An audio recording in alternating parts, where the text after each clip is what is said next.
मैथिलीक समस्त नहीं अंडा की श्रोतागण राजीवक नमस्कार। श्रोतागण साहित्यिक यात्रा का नव करी लऽ कऽ आइ पुनः हम अहाँ सबके समक्ष अपना यूट्यूब चैनल मैथिलीक स्नेहीके माध्यमसँ उपस्थित भेलहुँ हँ। आजुक जे कथा यात्रा छै, एहि कथा यात्राके सूत्रधार छै अपना मैथिली साहित्यके प्रतिष्ठित कालजयी रचनाकार बाबा नागार्जुन। जनतब देने छी जे एखन बाबा नागार्जुनके एगो हिंदी उपन्यास छनि रतिनाथ की चाची। रतिनाथ की चाची के एपिसोड बनाकऽ अखन अहाँ सबके समक्ष हम राखि रहल छी। 5टा एपिसोड अखन तक रखलहुँ हँ, आइ 6ठम एपिसोड अहाँ सबके समक्ष राखि रहल छी। तऽ आशा और आग्रह इएह अहाँ सबसँ जे एहि एपिसोड सबके सम्पूर्ण एपिसोडके जे छै से सुनियौ आ अपना कमेंटसँ जरूर हमरा अवगत कराउ। साहित्यिक रचना छियै, सबटा कालजयी रचना हिनकर छनि। ई रतिनाथ की चाची एहिमे उपन्यासके संदर्भमे जे छै से कएगो बीपीएससी रैंकके जे तैयारी करै छथिन बच्चा सब, ओ सब जे छै से सेहो हमरा आग्रह केने रहै जे रतिनाथ की चाची, बलचन माँ, बाबा बटेश्वर नाथ, एकरा सबके जे छै से अहाँ जे छै से किछु संदर्भमे किछु कहियौ। तऽ तेँ कहै छी जे एकरा सबके स्किप नहि करियौ, एकरा सबके जे छै से बढ़िआँसँ सुनियौ आ तकर बाद अपन प्रतिक्रिया लिखू। तऽ बेस लेल जाउ आजुक ई एपिसोड। एहि एपिसोडके नाम छियै दमयंती की गोलैसी।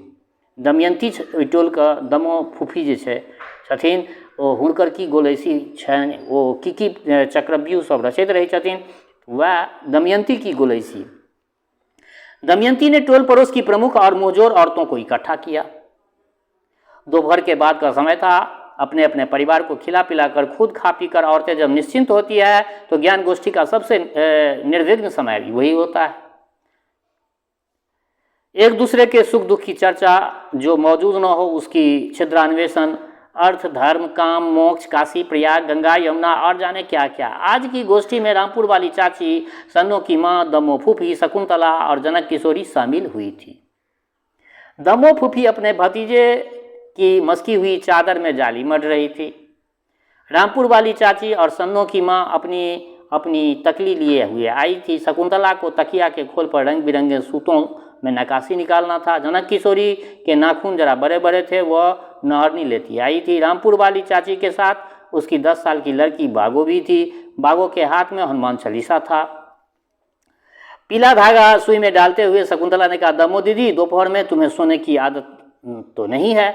रामपुर वाली चाची ने अभी तक तकली चलाना प्रारंभ नहीं किया था। वे प्यूनियाँ बना रही थी। काम पर नजर रखकर ही बोली, खाकर तुरंत सबको नींद नहीं आती। अपनी सुई रोककर दमयंती मुस्कुराई। नींद का कोई ठिकाना नहीं। बहुत कुटी चाल दमयंती है। हमेशा झगड़ा फंसाती रहती है, दूसरे को उलझाती रहती है। जनक किशोरी वहीं मिट्टी पर नहरनी की धार को ठीक कर रही थी। उसने जब देखा कि सबसे मनोरंजक बात को छोड़कर ये लोग बहकी ही जा रही है तो उससे रहा नहीं गया। वो बोली, उमानाथ की माँ मायके से आई है। फूफी, तुम्हारे यहाँ भी आम भिजवाया होगा। इसका जवाब फूफी के बदले रामपुर वाली ने दिया। कहा, हमारे यहाँ 2 मालदा आम रत्ती देने आया था, लौटा दिया।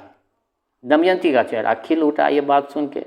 वह अपनी बारीक सुई को चादर पर चला रही थी। प्रसन्नता से उंगली की गति रुक गई। बोली, उस भ्रष्ट औरत से भगवान हमें बचाए, इन आंखों के सामने वह न आए। महादेव से मेरी यही प्रार्थना है। सन्नो की माँ तन्मय होकर अपनी तकली चला रही थी। किर्र किर्र किर्र। अब उसका ध्यान भंग हुआ। ऊपरी मन से वह बातें सुन रही थी। तकली में कते सूत को लपेटते हुए वो बोली, आम लेने में क्या हर्ज है? हाँ, पकवान वकवान होता तो दूसरी बात थी, आम तो फल होता है।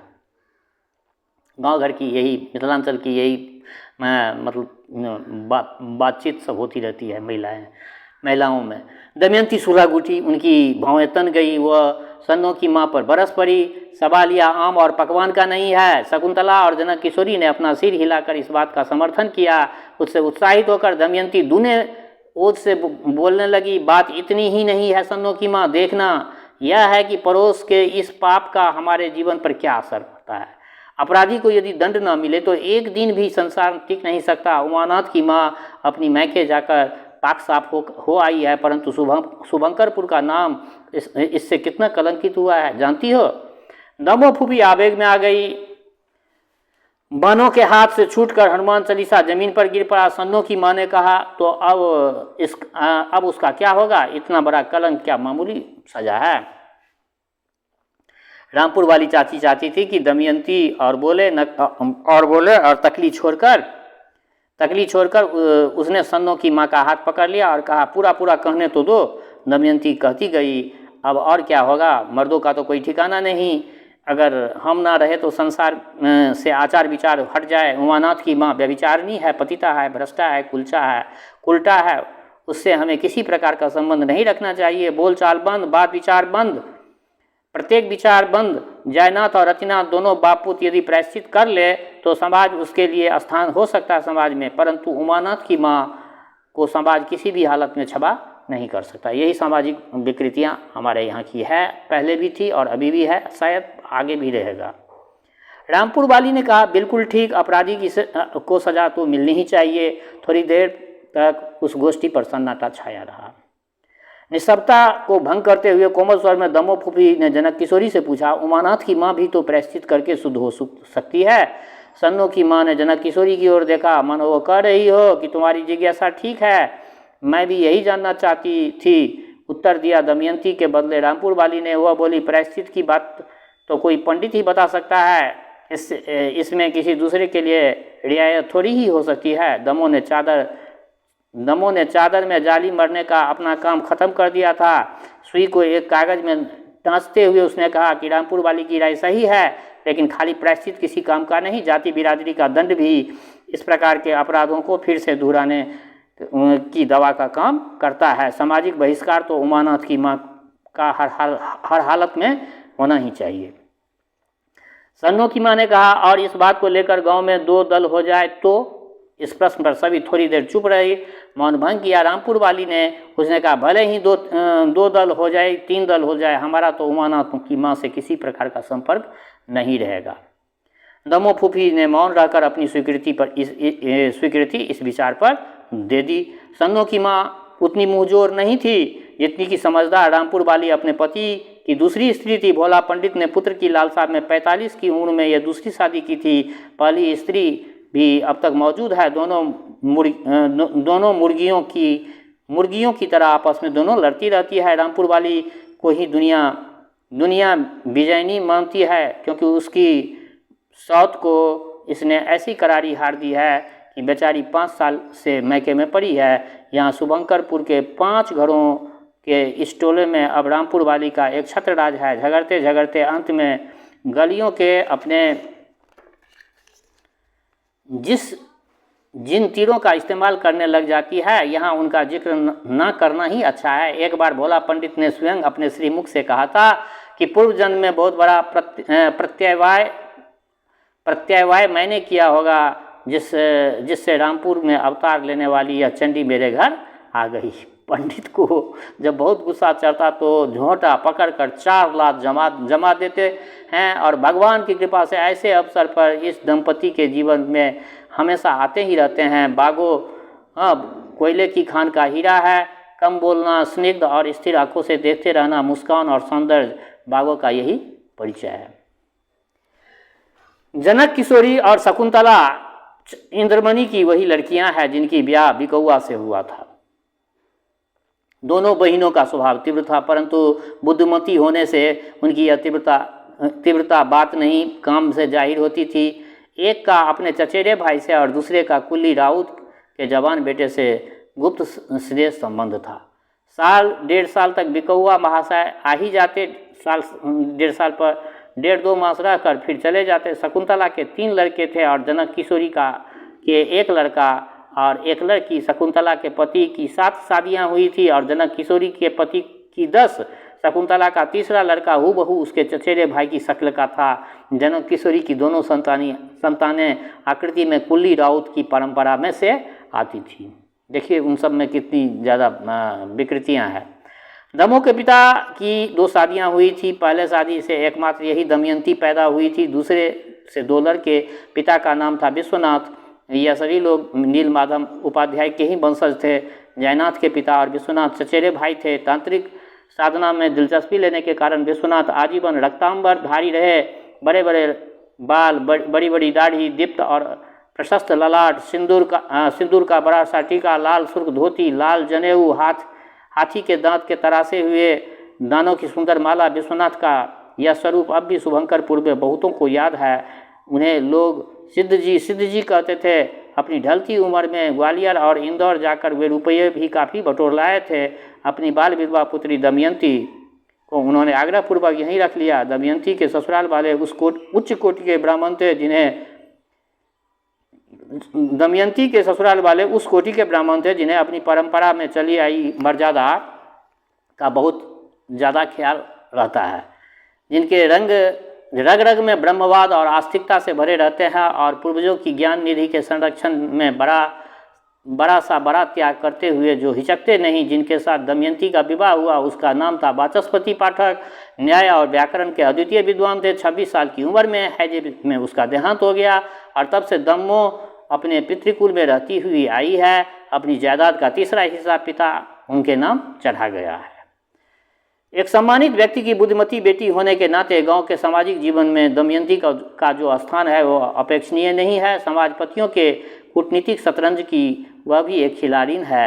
उसकी पैनी सूझ का लोहा सभी मानते आए हैं, पूरे गांव के लोग। इसीलिए उमानाथ की मां के संबंध में दमो फूफी का उक्त निर्णय बड़ा ही महत्व रखता है।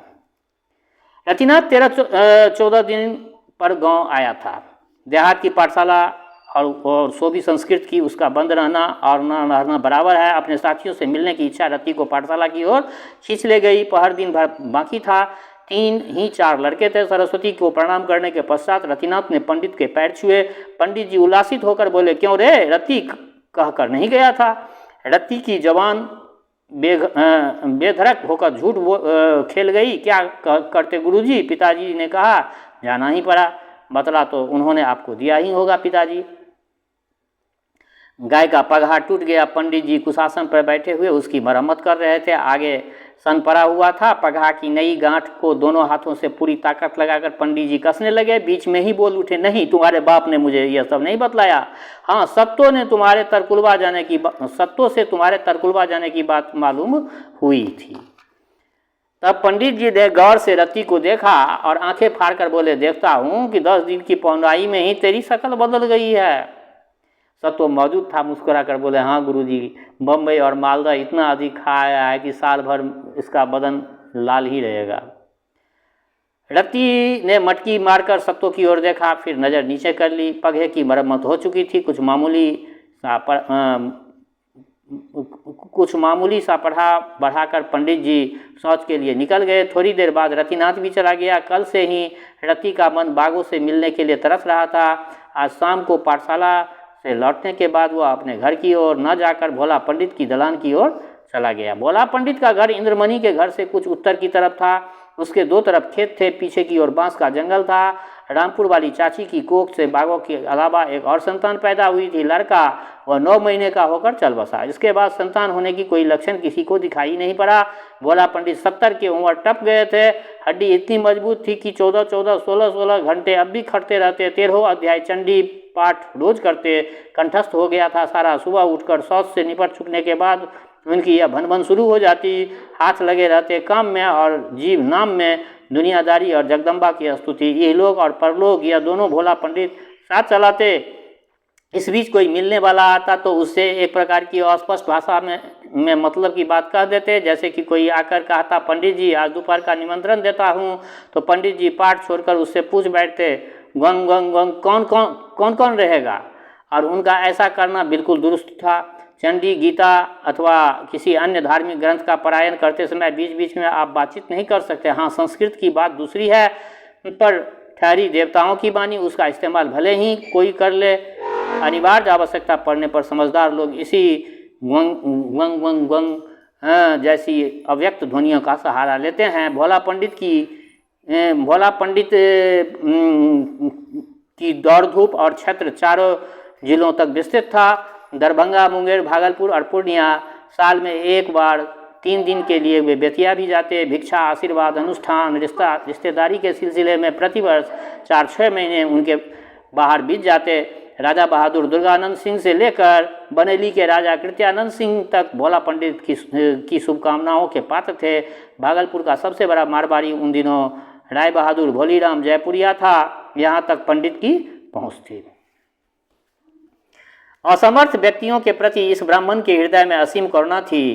कितने ही लूले लंगड़े, अंधे, अपाहिज और बूढ़े भोला पंडित की कृपा से अधखिली कलियां जैसी बालिकाओं को गृह लक्ष्मी के रूप में पाकर निहाल हो गए। एक एक ब्याह में 50-50 रुपया पंडित के बंधे हुए थे। उमानाथ की बहन को भी इन्हीं महाशय ने 45 साल के एक महामूर्ख के चंगुल में डाल दिया था। इसी तरह 25 लड़कियां आपका नाम लेकर दक्षिण पश्चिम में कर्म कूट रही थी। तारा बाबा का कहना था कि भोला पंडित ब्रह्म पिशाच होगा। तारा बाबा का कहना था कि भोला पंडित ब्रह्म पिशाच होगा। 25 लड़कियां इनके नाम पर रात दिन आंसू बहाए, उसका भला कैसे अच्छा हो सकता है। 10-5 लड़कों को भी ठगने में पंडित को सफलता पाई थी। पंडित जी किसी के पल्ले गूंगी पड़ी थी तो किसी के पल्ले अंधी, किसी के पल्ले लंगड़ी पड़ी थी तो किसी के पल्ले कुबड़ी हैं। परंतु इससे क्या, बाबा बैद्यनाथ प्रसन्न रहे। पंडित का कौन क्या कर लेगा। वह साल साल कंधे पर कामर लेकर गंगाजल भरकर पैदल ही देवघर पहुंचता, बाबा पर जल डालता। कौन है ऐसा शुभंकरपुर में। बागों के बारे में रामपुर वाली चाची अभी से सतर्क थी। डर था कि पंडित कहीं किसी मसानवासी कपालिका को लाकर इस गौरी के साथ न बैठा दे। रतिनाथ की दरवाजे पर बागों से भेंट हो गई। नजर पड़ते ही लड़की ने मुँह फेर लिया। रत्ती नजदीक आया और बोला, कल दिन भर घर के काम में लगा रहा। आज सुबह चाची के काम से परसोनी गया था। दोपहर बाद 8 पाठशाला जाना पड़ा और अब जाकर कहीं फुर्सत मिली है। भौं तन कर बागों ने सिर हिलाया। नहीं, अपनी कसम, मैं बहानेबाजी नहीं करता, रत्ती ने कहा। लड़की ने चट लड़के के कलाई पकड़ ली। बड़ी बुरी आदत है तुम्हारी, कुछ बात हुई नहीं कि अपनी कसम खा ली। रत्ती ने बागों के चेहरे पर आंख गड़ा दी। थोड़ा रुक कर बोला, तुम मानती जो नहीं हो। हाथ पकड़कर रत्ती बागों को खींचकर आंगन ले गई। रामपुर वाली चाची किसी दूसरे के घर गई थी। बागों ने एक पीढ़िया डाल दिया और इशारे से कहा, बैठ जाओ। रतिनाथ चुपचाप बैठ गया। निर्निमेष बागों की ओर देखने लगा। 4-5 साल की पुरानी मित्रता थी। दोनों एक दूसरे को जी जान से प्यार करते थे। जयनाथ का बेटा दोनों साथ साथ तालाब में तैरना सीखा था। आसीन के रात्रि शेष में उस बूढ़े हरसिंगार के नीचे खड़े होकर दोनों ने एक दूसरे के लिए फल चुने थे। किसी रात हवा नहीं चलने से खिले फूल अपने अपने वृंतों से चिपके रह जाते थे। तब बागो सहारा देती और रतिनाथ उस पेड़ पर चढ़ जाता। छोटी बड़ी डालों को हिलाकर नीचे उतर जाता और फिर दोनों साथ साथ फूल चुनने लगते। दोनों की डालियां जब भर जाती तो फिर एक दूसरे पर चुने हुए फूल बिखेर देते और अपने बड़े बड़े बालों से उलझे फूलों की ओर संकेत करती हुई बागो कहती, यह तुमने क्या किया, कैसे ये झड़ेंगे। हंसकर रतिनाथ उत्तर देता, रहने भी दो, क्या बिगाड़ते हैं। झुंझलाकर वह रति की गर्दन से लपटे हुए गमछे का पल्ला पकड़ लेती। नहीं, मेरे बालों में एक एक करके फूल तुम्हें हटाना होगा, नहीं तो फिर कभी तुम्हारे साथ हरसिंगार के नीचे मैं नहीं आऊँगी। तब हरे कांच की 4-4 चूड़ियाँ वाले इस गोरे हाथों को अपने हाथों से रतिनाथ दबा देता और उसका सिर सूंघ लेता। फिर विभोर होकर वो चुपचाप उसकी पीठ की तरफ देख लेता और बालों में से लगता हुआ फूल निकालने 2-1 फूल जानबूझकर छोड़ देता था। क्या बात है, खंबे से सटकर खड़ी हुई बागो बोली, क्या सोच रहे हो। रति का सपना टूट गया। चौंक कर उसने कहा, कुछ तो नहीं। फिर दोनों टोल पड़ोस के दूसरे लड़के और लड़कियों की चर्चा में लग गए। अंत में बागो ने दमो फूफी की बात उस ज्ञान गोष्ठी पर जिक्र किया जिसमें वह खुद भी मौजूद थी। रति इतना ही समझ सका कि उसकी चाची के खिलाफ लोग साजिश रच रहे हैं। कहीं से आए हुए 2 पेरे रखे पड़े थे। उनमें से एक बागो निकाल लाई और रति के हाथ पर धर दिया। बोली, पानी लाती हूँ, पी कर जाना। तोड़ कर थोड़ा थोड़ा पेड़ा खाने लगा। खाते खाते सोच रहा था, चाची के बाद दूसरी कोई औरत अगर मानती है तो वह बागो है। कई बार ऐसा हुआ कि रति बाप से पैसे चुरा कर कहीं से कुछ खा पी आया और पीछे पिटाई के आतंक से चेहरा कुम्हला गया और खोद कर इस लड़की ने चिंता का कारण मालूम कर ही लिया। फिर उतने पैसे अपनी माँ की डिबिया में से निकाल कर रति को दे दिया और अपने बाप के बटुए में ज्यों का त्यों रति रख देता था। अपने आंगन में पैर रखते ही रतिनाथ की निगाह पिता पर पड़ गई। वे भांग घोंट रहे थे। रतिनाथ के पिता भांग घोट रहे थे। चुनार की पत्थर सी बनी हुई वो कुंडी जयनाथ विंध्याचल से लेते आए थे। कुंडी लाल पत्थर की थी, बड़ी मजबूत, वजन के 3 सेर से की रही होगी। सोटा अमरूद का था। भोला पंडित की बगिया में अमरूद का एक पेड़ था, उसी की पतली डाली काटकर जयनाथ ने भंग घोटना का यह सोटा तैयार किया था। सदियों के तजुर्बे के बाद भंग भक्तों की राय अब पक्की हो गई है कि अमरूद का सोटा घिसता कम है, इसीलिए भांग पीसने के लिए बहुत ही उपयोगी होता है। आम, जामुन, कटहल वगैरह की डाली से तैयार किया हुआ सोटा भूस भूस घिसता है। बम्बोले के बूटी छानने वाले इसीलिए अमरूद के सोटे की प्रशंसा करते थकते नहीं। जयनाथ करी पत्ते का इस्तेमाल करते थे। गिनकर 11 दाने काली मिर्च डालते, 2 बादाम, चुटकी भर सौंफ, चीनी और गुड़ डालकर भांग पीना उन्हें बहुत पसंद चीनी और गुड़ डालकर भांग पीना उन्हें पसंद नहीं था। वह कहते यह साधकों की चीज़ नहीं है। पर्व त्योहार को नशाखोरी की नीयत से भांग पीने वाले ऐसा भला कर ले, परंतु विजया देवी के जो नित्य सेवक है उन्हें कड़वी भांग ही प्रिय होती है। रत्ती ने छिपा कर एक बार थोड़ी भांग पी ली थी। बच्चा था, छिप कर एक दिन भांग पी ली थी। बुरा हाल हो गया उसका। खाते समय मुंह के बदले कान में ही उसने बात के कौर डालना शुरू कर दिया। रत्ती, जयनाथ ने पूछा, दाल में नमक तो ठीक है? लड़के ने यूं ही मुंह चलाकर सिर हिला दिया। कंधे पर कान से भात गिरते देखकर पिता ने समझा लड़का ने भांग खा लिया है। बस फिर क्या था, रत्ती पर बड़ी पिटाई पड़ी। चाची ने आकर छुड़ा लिया, नहीं तो उस रात पीट पीट कर जयनाथ उसे बेहोश कर देते। उस वक्त नशे में चोट नहीं लगी, मगर अगले दिन रत्ती का बदन टूटा जा रहा था। चाची ने 2 बार मालिश की, तब कहीं जाकर दर्द दूर हुआ। मालिश के वक्त जयनाथ ने तो दांत पीसते हुए कहा, गधा, फिर कभी भांग तूने पी तो कुल्हाड़ी से गर्दन काट दूंगा। चाची ने जयनाथ को फटकारा, खुद जो पीते हो भर भर लोटा। जयनाथ बड़बड़ाते हुए आंगन से बाहर हो गए हैं कि मैं तो अभी मंत्रित करके पीता हूँ, उसमें नशा कम होता है। जयनाथ तन्मय होकर भांग घोट रहे थे। रति नजदीक आकर खड़ा हो गया। पिता ने पूछा, क्या चाहिए? कड़वा तेल नहीं है, पुत्र ने कहा। जयनाथ बोले, अभी उमानाथ की माँ से लेकर काम चला लेंगे, कल देखा जाएगा। रति की आवाज़ सुनकर चाची निकल आई। उबालंब के स्वर में बोली, आज नाश्ता नहीं किया रे? रतिनाथ की ने निगाहें जमीन पर गाड़ ली। चाची ने सिर से पैर तक उसकी ओर देखा, जरा रुक कर बोली, तेरा खाना मैं ही बना रही हूँ। रति चुप रहा। पिसी हुई भांग के गोले को पानी में मिलाते हुए जयनाथ बोल उठे, तो इस गर्मी में अपने पेट के लिए चूल्हे के पास बैठकर मैं तपस्या क्यों करूं? 1.5 पाव चीरा घर में है ही, घी, आम का गाढ़ा रस और फुला हुआ चीरा, जरा सी कसौजी, आहा, इस दिव्य पदार्थ के आगे भात, दाल, तरकारी, गोबर है, कुछ नहीं है। चाची से नहीं रहा गया, बोली, रात दिन वही गोबर तो तुम खाते रहते हो। अरे गोबर नहीं, एक बात कही है। जयनाथ ने कहा, जब परिश्रम किए बिना ही खाने की चीज़ सुलभ हो तो रसोई के झंझट में कौन पड़े। कमलनाथ, बैद्यनाथ और जयनाथ जब तक माँ जीती रही तीनों इकट्ठे रहे, उसके बाद अलग बिलग हो गए। जमीन जायदाद, बर्तन बासन सभी के 3 हिस्से हुए। चूल्हे भी 3। कमलनाथ यहाँ थे नहीं, रह गए बैद्यनाथ और जयनाथ। यह दोनों भी अलग बिलग थे। बैद्यनाथ की मृत्यु के बाद जब रत्ती की माँ मरी तो बेचारे जयनाथ की गृहस्थी छिन्न भिन्न हो गई। यूँ तो वो पहले से ही गई गुजरी थी, क्योंकि जयनाथ ठिकाने से कभी शुभंकरपुर नहीं रहे। उनकी सारी जवानी कटी थी भागलपुर से 22 कोस दक्षिण बरहरवा में।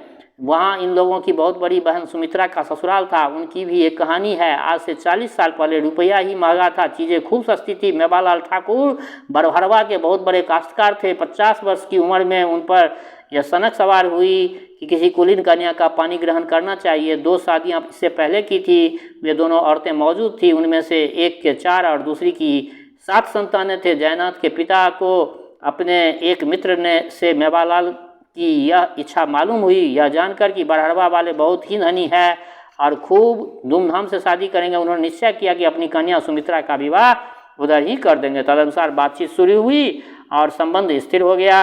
रानी छाप के 200 रुपये नगद, 100 मन कनक जीरा चावल, 15 मन अरहर की दाल, 2 मन घी, 5 मन ननगिलाट का कपड़ा, 5 थान ननगिलाट जिसको लॉन्ग क्लॉथ उस समय कहा जाता था, इतना सामान लेकर मेवालाल ठाकुर शुभंकरपुर आए थे।